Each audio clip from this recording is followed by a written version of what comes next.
All growing up, I always heard cash is king, cash is king, cash is king. And it wasn't until I listened to Robert Kiyosaki and Rich Dad Poor Dad when he said, why would you save your money when they're printing it? Why would you save it when they're printing it?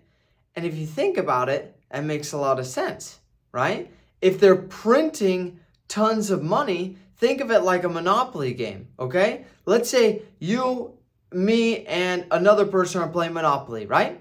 Well, we each start out the game around $1,000, right? And we each have about that much money during the game.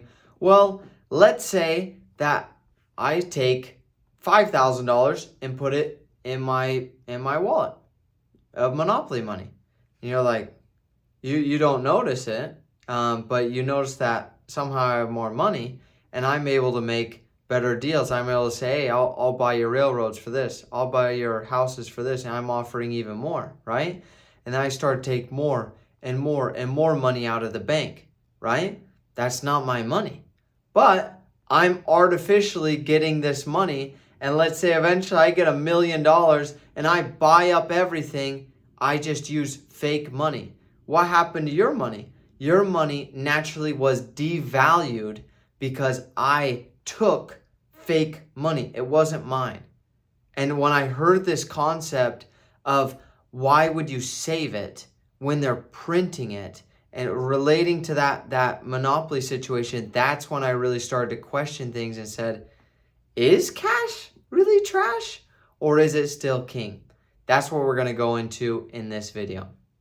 Now, I think there's two main lessons. The first lesson is, who is cash king for? Because it still is king to an extent. And it's for your first $1 million. That's really when it's king, okay? You could say your first million, 5 million, somewhere in there, in that range. And what we see, and I actually saw this chart. It was really cool. That basically it showed if you have net worth of 10,000, 100,000, a million, 10 million, 100 million, $1 billion, and it showed what percentage of their money is in cash versus real estate versus businesses versus stocks versus life insurance. And it showed that the people that had under $1 million, most of their wealth, about 50% of their wealth, was in cash. Makes sense, right? Well, when you start getting 10 million, 100 million, $1 billion, their percentage shrunk way down to about 5%, okay? So the way that I look at this is my first million, 5 million, 10 million, somewhere around there. You have to play with it yourself. But around that first $1 to $10 million, that's when you want to have a lot of your money in cash. Because you want it, what do you need it for? One, you need it for rainy days. Have 6, 12 months of expenses just in case anything happens. You have the cash to be able to get through those situations, right? And then number 2, sudden opportunities. Let's say that an opportunity comes up to get into this business and you need $50,000 of cash, or you need $100,000 of cash to buy into it. If you have the cash, you can get into that opportunity quick. If you don't have the cash, if it's tied up in another business or another real estate deal, and you're like, oh wait, I got to sell this first in order to get into the other thing, then you're not going to be able to get into that opportunity at the same time, right? As if you have cash in the bank, okay? Number 2 is cash is trash after you get past about that $10 million mark and above. When you get 10 million, 100 million, $1 billion, a billionaire doesn't have $1 billion of cash in the bank. Why? Think of it like this. We have, just like I talked to you about the Monopoly game, that's what all the governments of the world are doing. They're printing out money. And what is that called? That's called inflation. Inflation is going up and up, okay? So I'll give you two scenarios to think about. One is I was listening to Albert Einstein's biography by Walter Isaacson, and he explained that when he was in Germany, because he grew up in Germany, Albert Einstein did, and he said that in, I believe it was early 1900s, I can't remember the exact year, but he said 1 year you could go and buy a loaf of bread for 1 franc, okay? 1 year later, guess how much it was to buy 1 loaf of bread? There was hyperinflation, so inflation just went sky high. They were printing out tons of money. It wasn't worth 100 francs. It wasn't worth 1,000 or 10,000 or 1,000,000 francs. It was worth 1 billion francs for 1 loaf of bread. It literally went from 1 to 1 billion in 1 year. Okay? And you might ask, like, how is that even possible?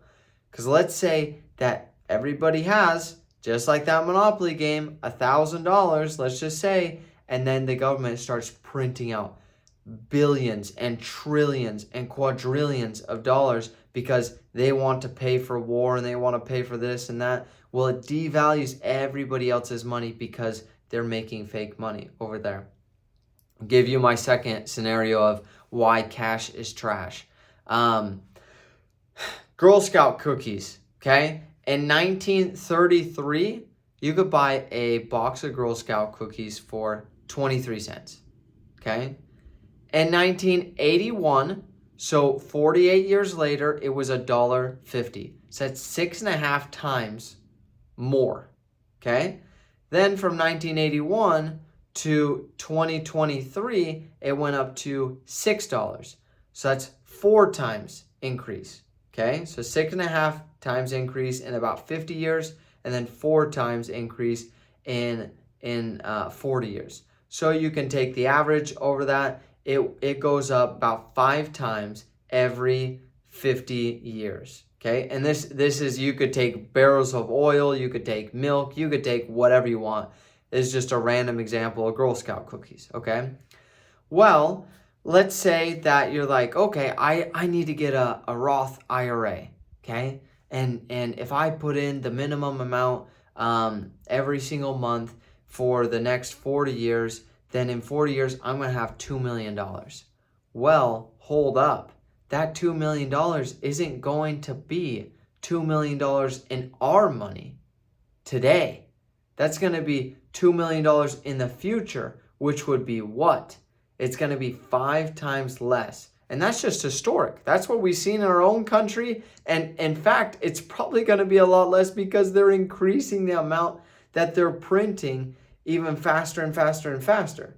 But let's just say conservatively, 5 times. So let's say you're like, oh, I'm going to have $2 million in the bank. So that $2 million, really divide that by 5, that's $400,000 in today's money. So just to be thinking about, oh man, I should save money and keep it for the long term.